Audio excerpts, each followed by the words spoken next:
really the survivor's guilt that I had gone through was that he was in my spot, and so we had met up before the before we went to our assignment, and I said, man, I don't want to be in the back, and he said, don't worry about it, I got it. And then 30 minutes later, he was in that crash and no longer with us. Brothers and sisters,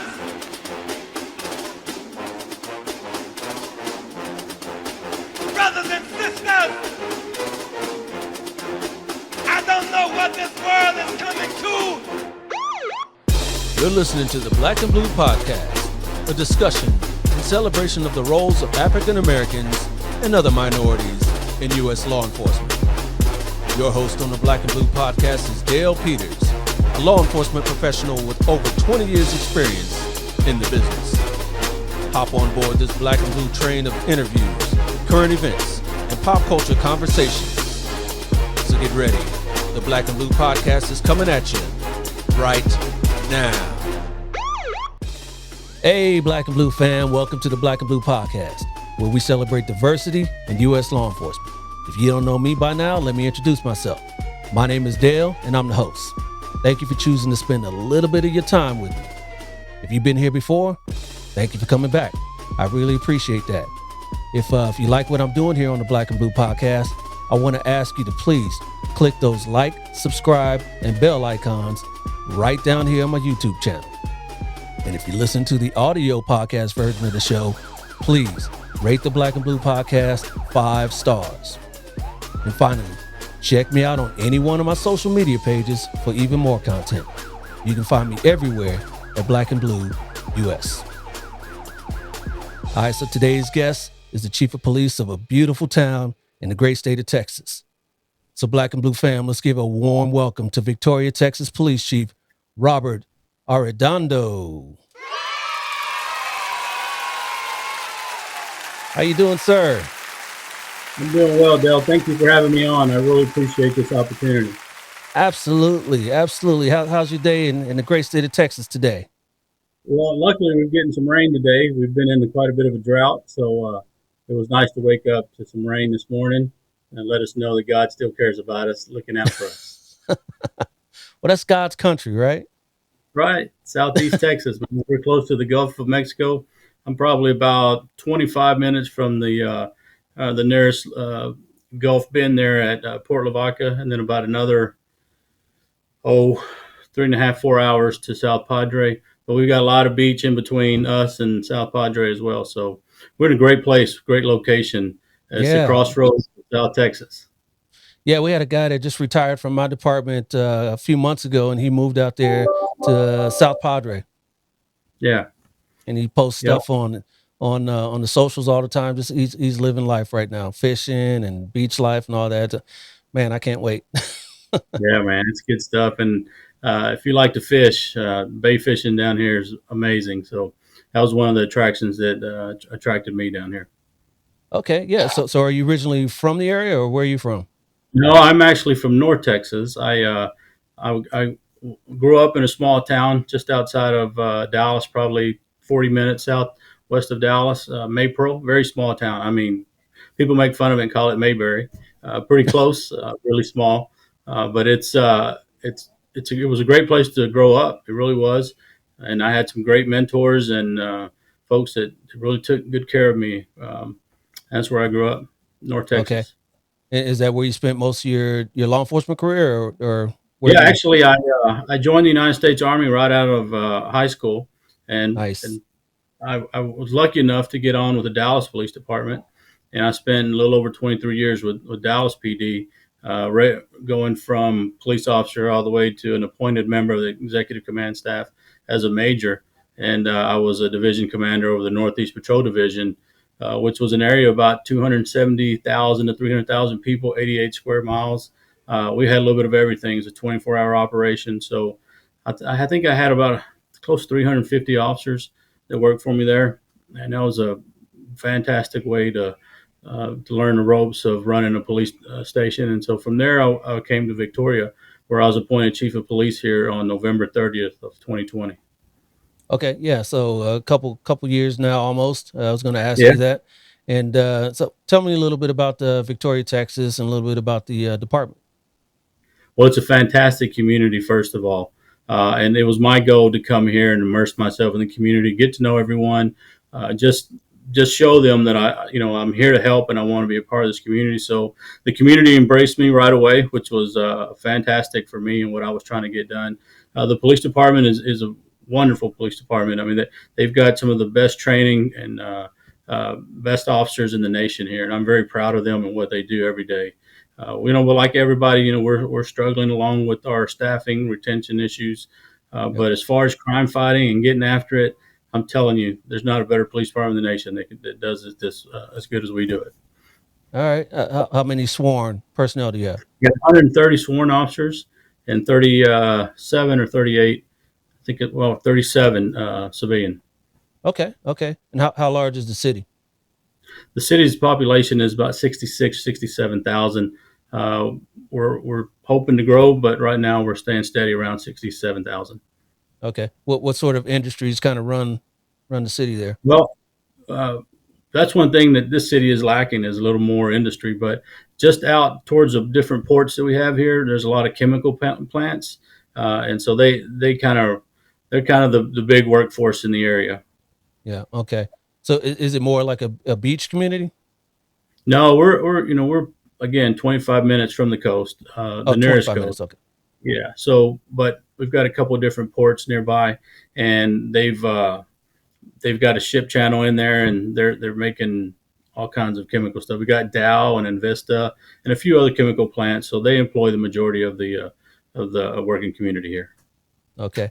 So with having those chemical plants in the air, do you work with them to make sure that hazmats and all those sorts of incidents that may take place don't Oh really yeah, spread? And yeah. I mean, obviously, the fire department does a lot of that, and we support the fire department, and the plants are a big part of our community. So whatever we can do to help them as well, we do that. got it. What's kind of the ethnic makeup of Victoria?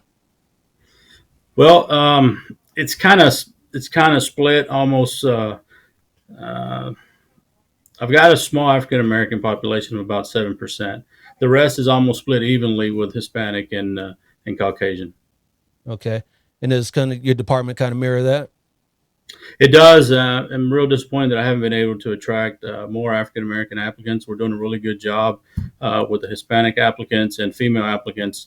I've done a lot of different things to try to engage the African American community, to include starting a group of pastors to visit with. And during COVID, when I first got here, it was very difficult. Churches weren't going on, and we still found a way to try to engage the African American community. And it's still a struggle, to be honest with you, and I'm disappointed that I have not been more successful. But it's a very small population down here, but a very important population that I really want to engage and try to bring on the police department a little better than what we have in the past. Yeah, absolutely. You can only go up from where you are now, right? So just keep trudging along there. Absolutely. 2020 was a tough time to start a new job Yeah, over there, right? it really was. And so, one of the things that's funny but not funny is that I meet people and I introduce myself, and they're like, "Oh yeah, we met before when you first got here." I was like, "Well, man, put a mask on, maybe I'll recognize you," because it's just, and I'm usually pretty good, at remembering faces. But that mask, everybody's wearing a mask during that time, and I was, just had to kind of meet people so that I could recognize them outside of a mask. Absolutely, yeah.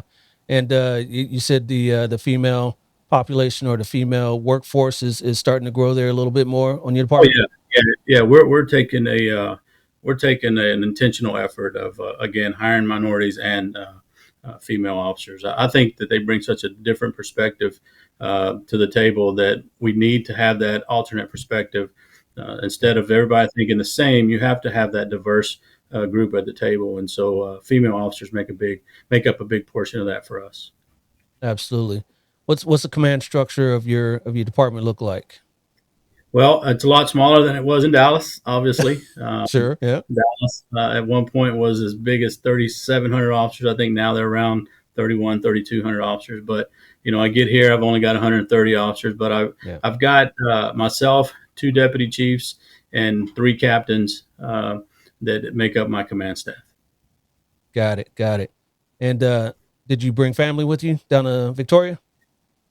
That is a touchy subject. We're still working that out. Almost 2 years Okay. in, but my wife and daughter are still in Dallas. My wife is actually employed still by the Dallas Police Department. She's a Oh, canine okay. handler, and so we're working through that along with keeping our daughter in volleyball, and she's doing a fantastic job there and doing a great job in her schoolwork. So it was we're just trying to figure it all out at the moment. Yeah, yeah, I would imagine. So how far is the distance between Victoria and Dallas? It's 5 hours. Wow. Yeah, Yeah. man, it's been tough. It's been tough, but we're holding strong and we're doing well, and we have the same goal: get our daughter through school and let her excel in volleyball, and hopefully that turns into something positive in the future. But while she's working hard and doing well, I didn't want to disrupt that. Absolutely. And what grade is she in?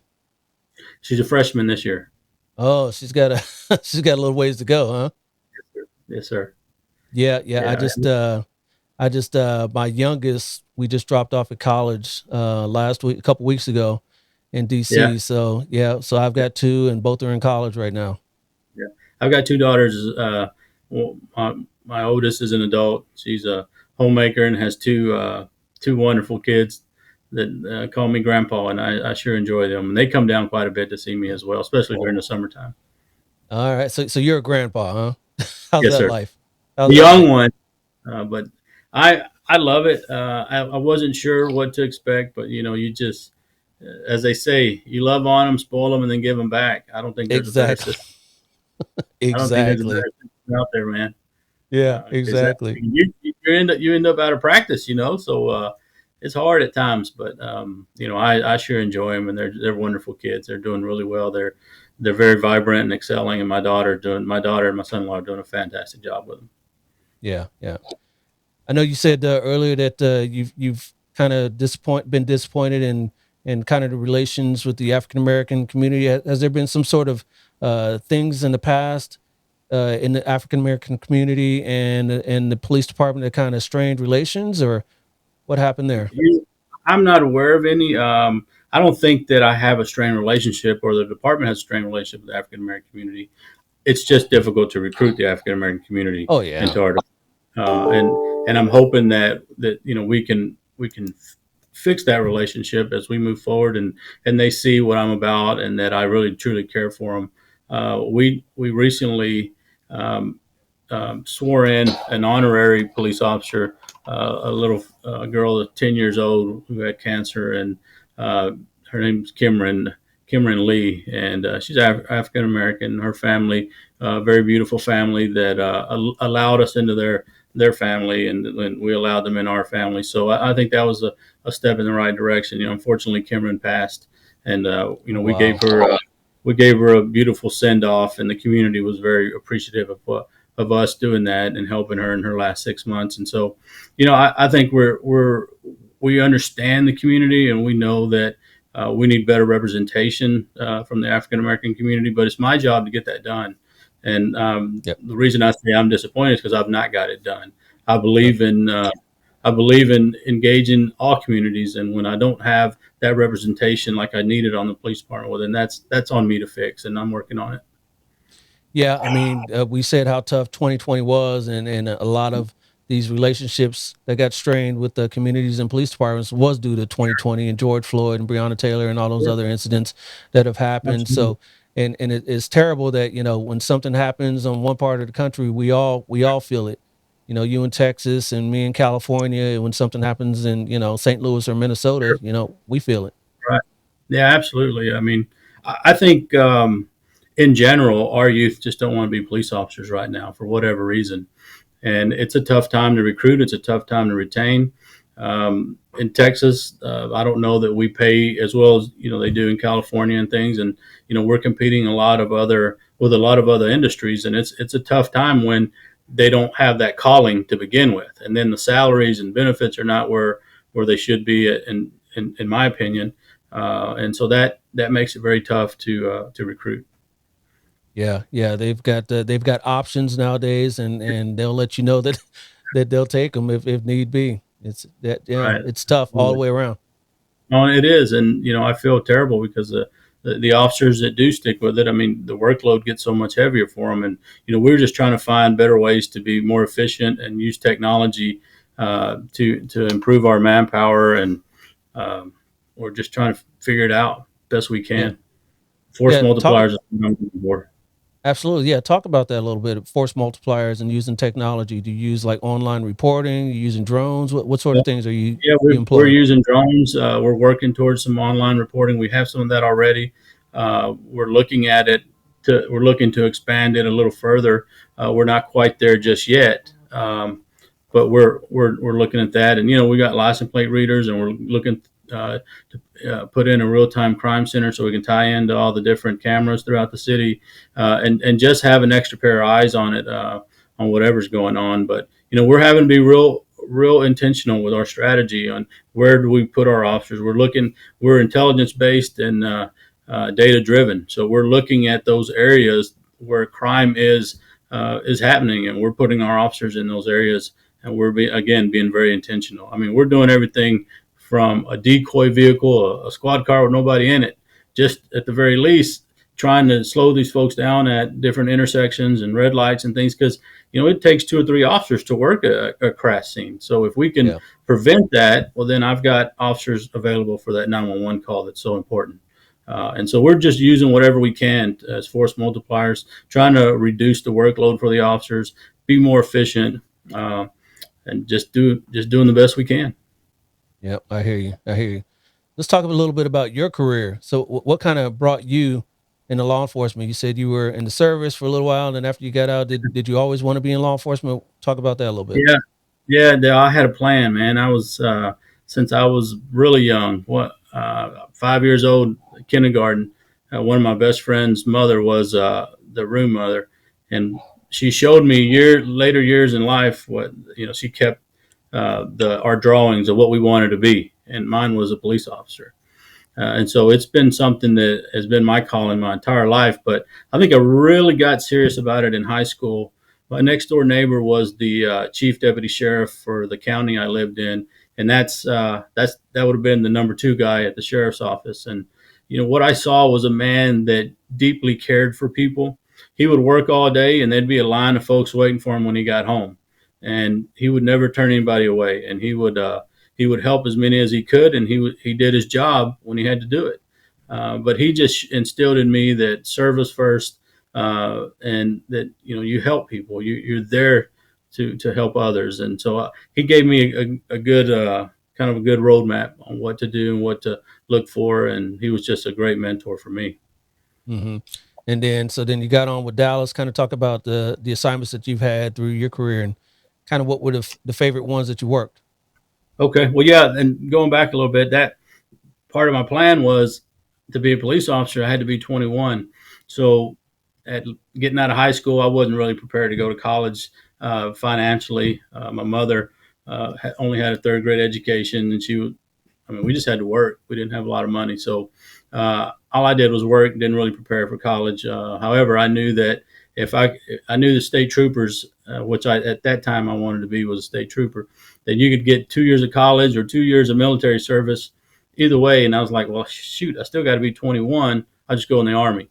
So I joined the Army, had a great time there, learned lots, got out. I was almost right at 22 when I got out, and I joined the Dallas Police Department, which was a blessing. Man, they were so good to me. And I started out in patrol like everyone down in Central Division, which is Old East Dallas and downtown Dallas and uptown Dallas. Very diverse community with lots of different things. All the entertainment districts were there. So I learned a lot. From there, I went into the gang unit where I was actually street enforcement and spent a lot of time in the gang unit and learned just tons there about that type of criminal activity, anything from your street crimes to long-term investigations, and it was really good for me. And Hmm. that was probably one of my funnest. I moved around, patrol a little bit, different stations after that, and then I went to homicide as a detective in homicide, and I spent a little over 4 years there in homicide, I believe. and that was actually the hardest assignment I've ever had, and the most satisfying at the same time. But it was extremely difficult. But I just enjoyed that interrogation room. I felt like that was where I shined. I did really well, and I just it just touched me to bring justice to families that have suffered this tragedy, and bringing justice to a family was something that was important to me at that time. I Yep. promoted out of homicide to sergeant. I went back to patrol southeast Dallas, which is a very busy and violent part of the city during that time. I was in patrol, and then I ran a kind of a strike team. We concentrated on violent crime, and we just addressed it as it come, kind of just the crime fighting arm of that police division. So I did that for a while. Then I got drafted to communications, and as a chief of police, I appreciate that time that I spent in communications, because now I understand what that's about and how difficult that job is and how important that job is. I would have Yes. never understood how important communications is had I not been drafted down there. And so here in Victoria, we're like everybody else, hurting for dispatchers, TCOs, and I understand what they're going through. So I definitely empathize with them and try to do everything I can to help them. From there, I Yeah. went back to capers. I was a robbery sergeant for a while. Then I went back to homicide as a sergeant, and I really enjoyed that as well, because I had the homicide detective experience. And then I was able to supervise detectives and kind of show them, what worked for me, and that was just a really rewarding time for me. From there, I got promoted to lieutenant, and went to Northwest Patrol, which was a lot of fun.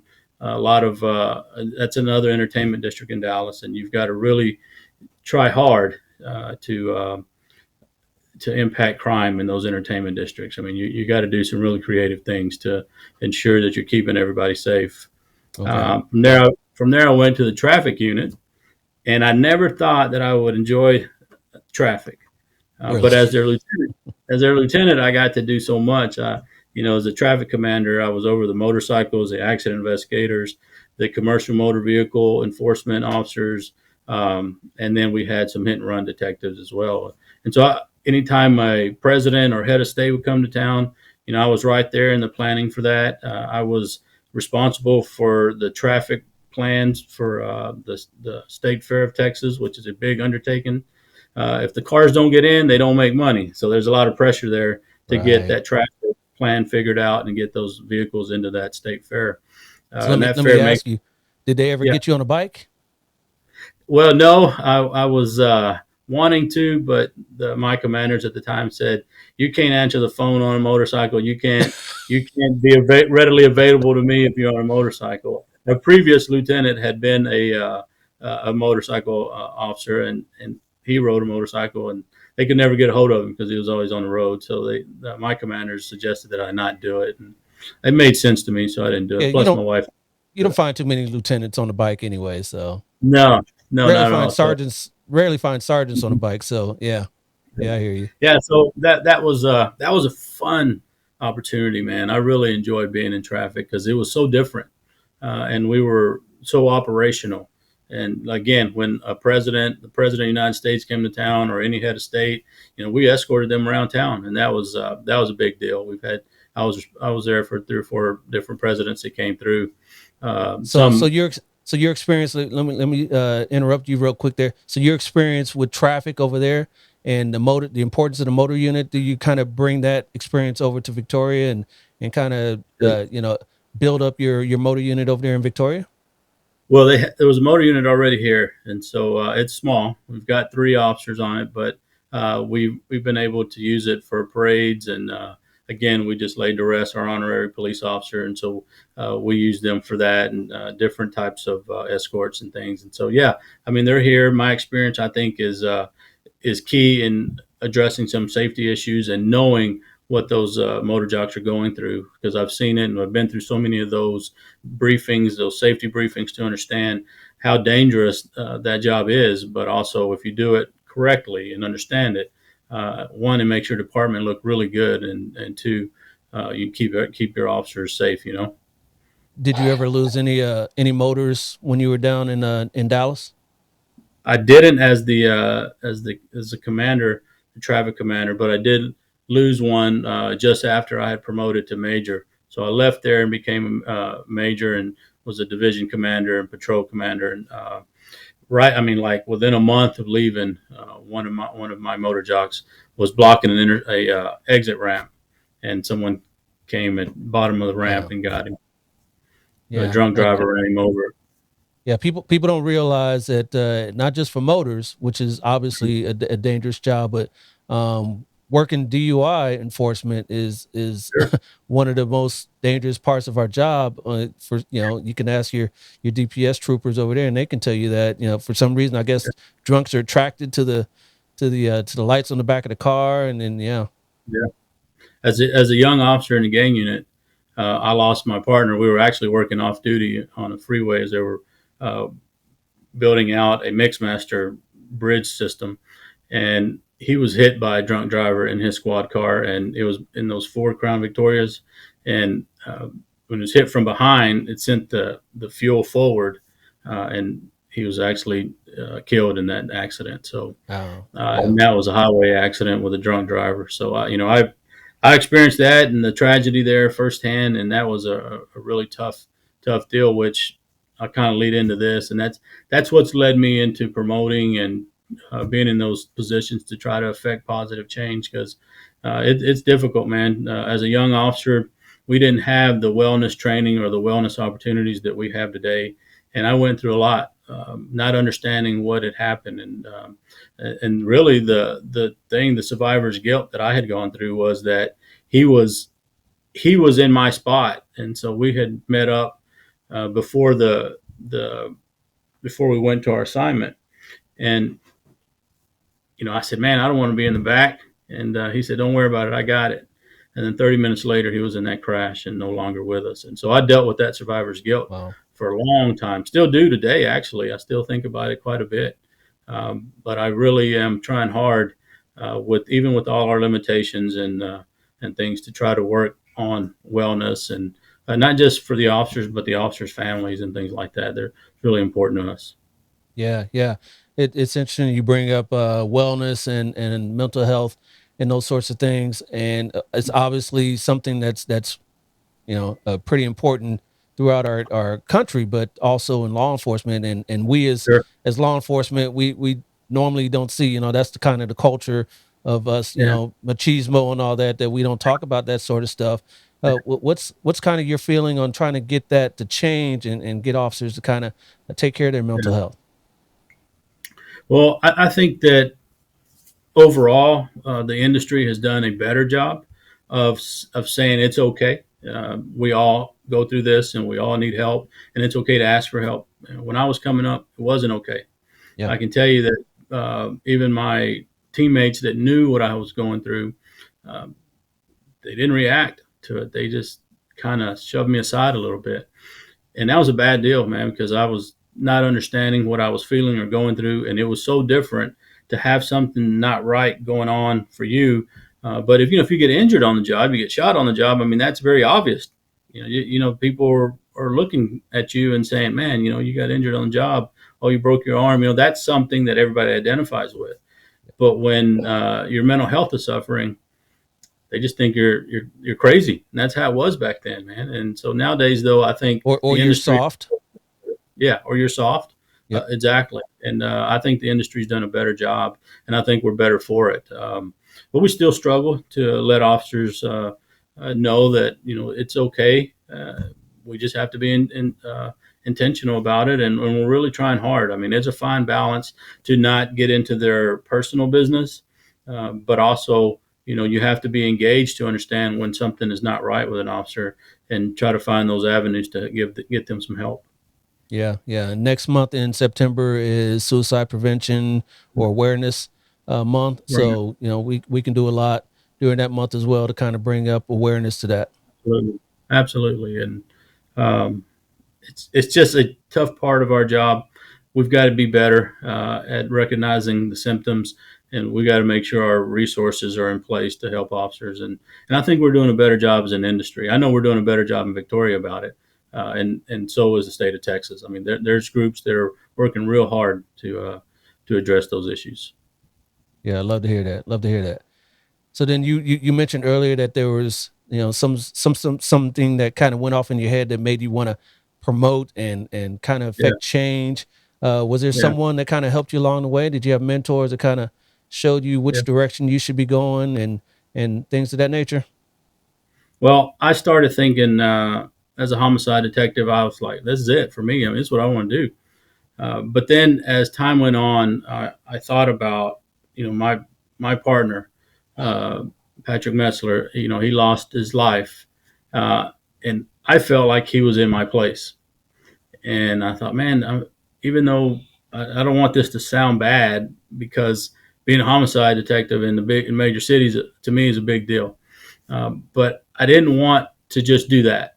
I wanted to dedicate my career to my partner and show him that, hey man, you took my place, but I'm going to do some great things to help our industry and help our officers and help guide them into the future. And so that was my kind of thinking and my approach, because I really had never thought about promoting up. I just wanted to be a cop. But when I started thinking about what I was doing and how I could affect change, and I kind of fancy myself a people person. So I thought maybe, I would be able to at least engage officers and try to help them and understand what the challenges are and try to affect positive change. And so, yeah, there was a lot of, former chiefs and commanders in the Dallas Police Department that took me under their wing, talked to me about things, because I tended to be very emotional, very passionate, and they taught me to slow down. And we get what you're saying. I know we're not moving at the speed that you like us to, but you got to understand this and how we do this. And so some of those talks that I had with those commanders and former chiefs, I've been able to kind of have those talks here in Victoria with my staff too, because uh, you want things to move forward, and sometimes it doesn't move at the pace you want them to. But as long as there's progress, that's success. Yeah. How do you kind of identify people, when they're younger in their careers, in patrol or detectives or specialties, to kind of Yeah. want to promote? And do you take the approach that have them approach you as a mentor, or do you kind of identify it and show them, take them under your wing?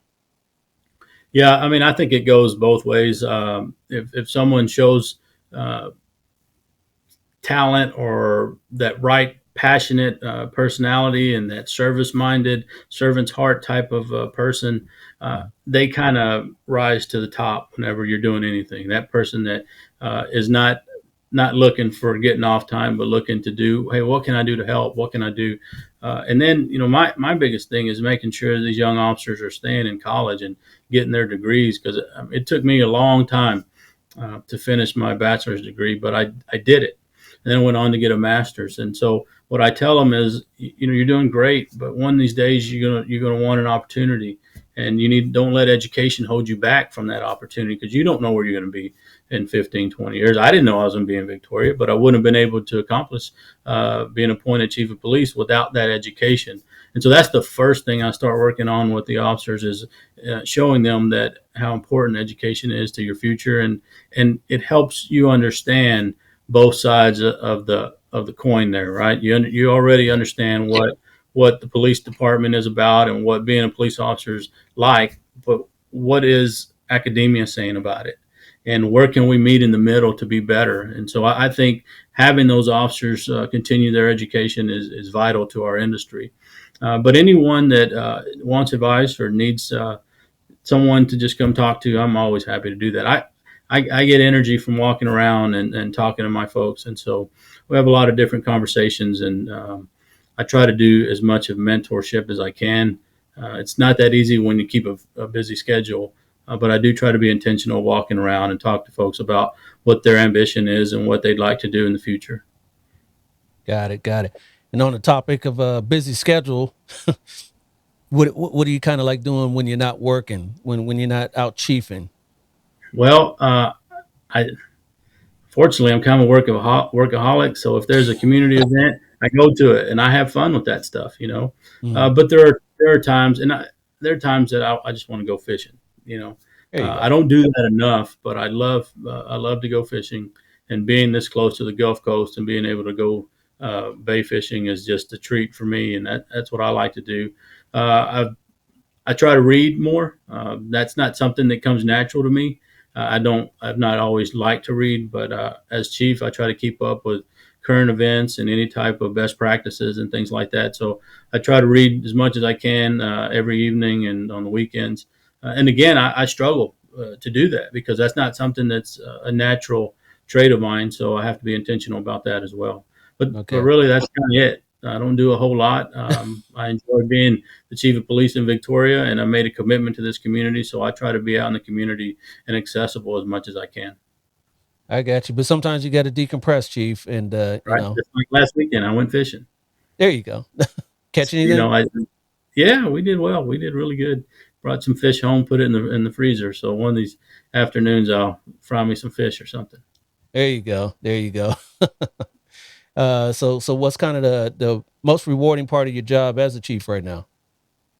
Um, Listening to the officers and trying to make their work environment better. Whenever I can get these small wins, I feel like that's a good deal for me because I enjoy again bringing effective change, positive change to the department. And they'll tell you. You just have to listen to them. They'll tell you what they want. I mean, they're not shy about it. And sometimes I can get it done. Sometimes I can't. But we've had quite a few little wins recently, and so I'm feeling like things are on the upswing for us right now. And so that's what I enjoy doing is just trying to effect positive change. Gotcha. And on the flip side of that, what's kind of the more challenging part of your job as chief right now?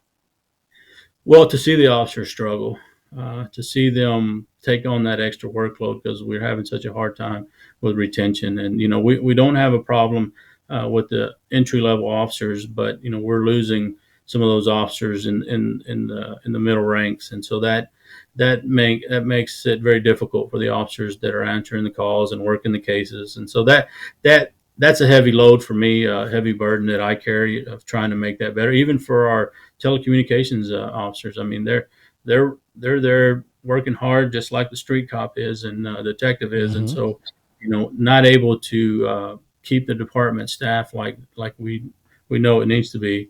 And this is no fault of ours for not trying or anything like that. We're turning over every rock. It's just the industry is struggling as a whole to retain and recruit at the moment. So we're doing our best, and our crime stats look good, and we're very proud of the work we do, and we're engaging our community, and we're trying to do our best to keep our officers well. And it's just a tough time for us as an industry. Yep, absolutely. Sounds like my department, every other department out Mm-hmm. there, everyone's working overtime to fill Mm-hmm. vacancies and shift vacancies and all that sort Sure. of things. Because you got Yeah. also not just the people that aren't there because they're not on the department, but you got people with vacations and Yeah. injuries and sicknesses and family things. So yeah, I mean, Right. man, So if it's tough. we're telling officers we care about your wellness, and part of your wellness, like you told me, you got to unplug. You got to do something else, and so it's very difficult to make sure the officers get that time off with their families and their loved ones, and still accomplish the mission. But we're doing our very best, and we understand both aspects of it, and we're trying to address them both. Gotcha. So what's kind of your goal for the next 5 years? Do you see for you and the department? Well, again, improve technology, fix our retention issues, and become more diverse as a department. I think there's lots of good reasons why we need some diversity in the department. We mentioned that earlier, but just keep that crime down. Crime Yeah. reduction. You want to get me excited? You want me to sit on the edge of my seat? Let's talk about crime. I mean, in Dallas, that's what we did. We fought crime all the time, and you had to be that crime fighting. You had to have that crime fighting mindset. And so, I get excited about that, but also get excited about engaging this great community.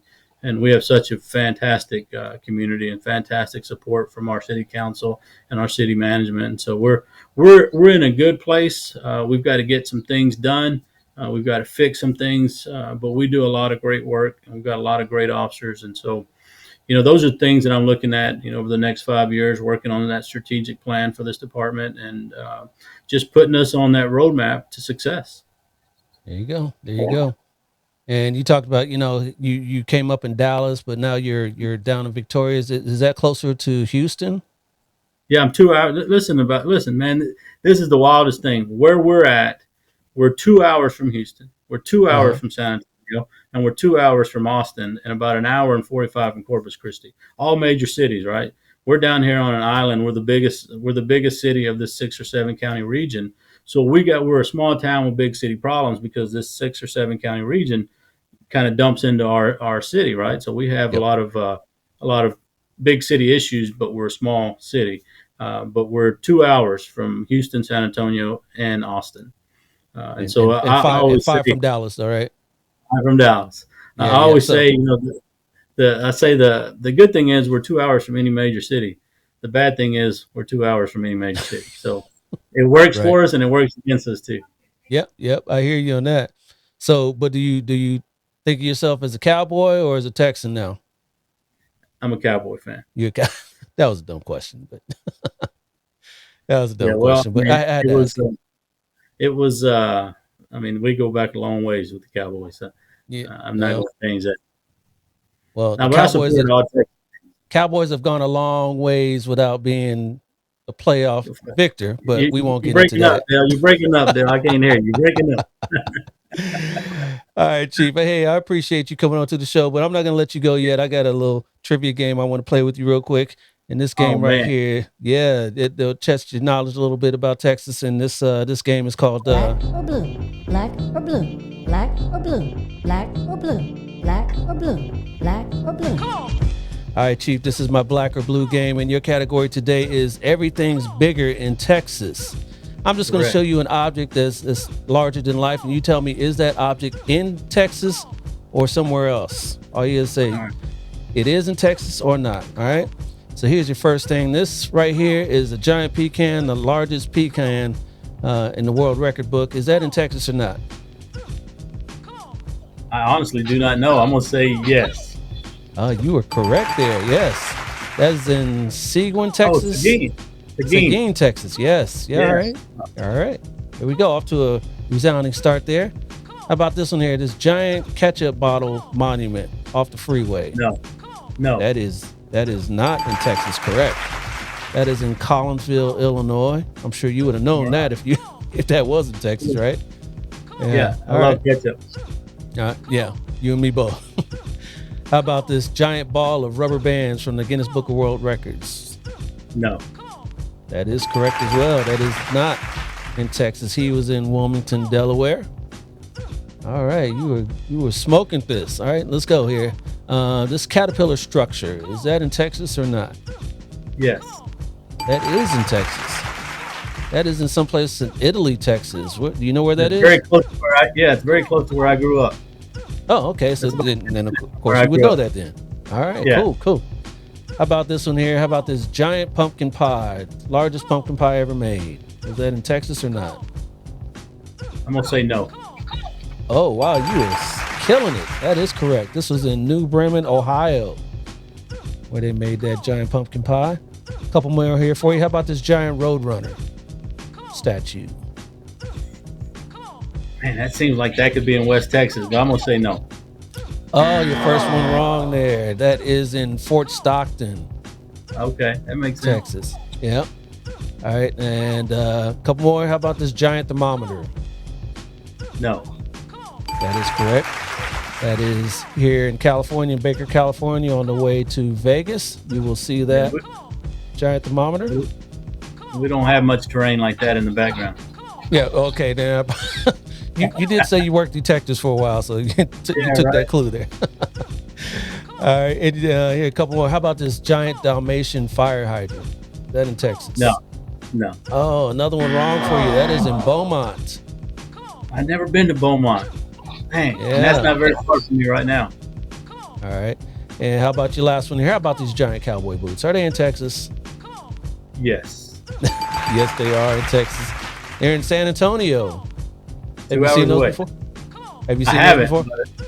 No, I Supposedly- haven't, but I thought I supposedly recognized they're near it. some mall. Yeah, some mall there in Texas. Yeah, so everything's bigger in Texas. I think you did really well there, so we're going to call you the winner. All right. That was cool, man. I enjoyed that. Everybody hands go up. All right, Chief, man. Hey, I appreciate you coming on to the show. Before I get you out of here, I want some words of wisdom for my viewers and my listeners. Something you can leave them with.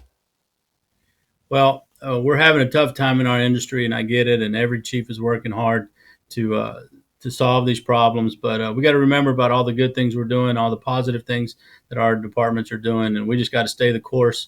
And hopefully, our youth will come back around and decide that this is a noble profession, and that we just gain that support back like we used to have, and we continue to do the right thing and stay engaged with our communities, and we're going to be just fine. But we got to make sure we're doing our part to make sure procedural justice is being done, and we're treating everybody with dignity and respect, and we'll be just fine. And remember to be kind. Well said. I couldn't agree more.